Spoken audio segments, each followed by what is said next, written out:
Oskar, vėl sugrįžo! Mes darysim šveikočiškus desertus, bet cukraus. Mums reikės 2 prinokusių bananų. Pjaustysiu bananą aš. Vaikai, jums patinka bananas?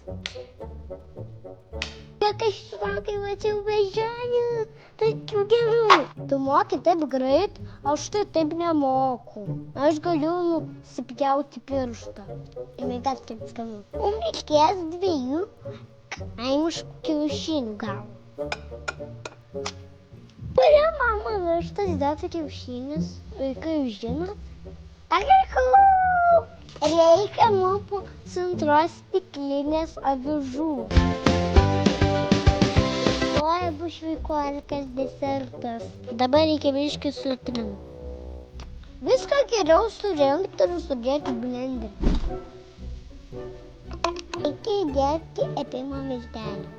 Šiek tiek cinamono, žiupsnelį vanilės. Kad būtų šiek tiek šaldžiau, reikia juodo šokolado.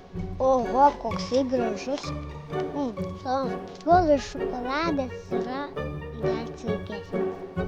Jeigu pieniškas, mažais gabaliukais reikia traiškyti.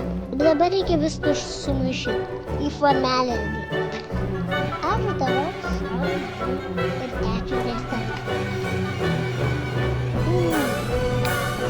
Dabar reikia viską dėti silikonos formelę.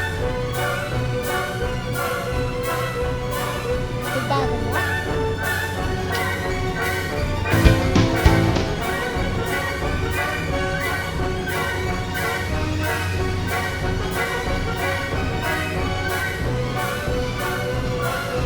Vaikai, pasižiūrėkit, kas gavosi.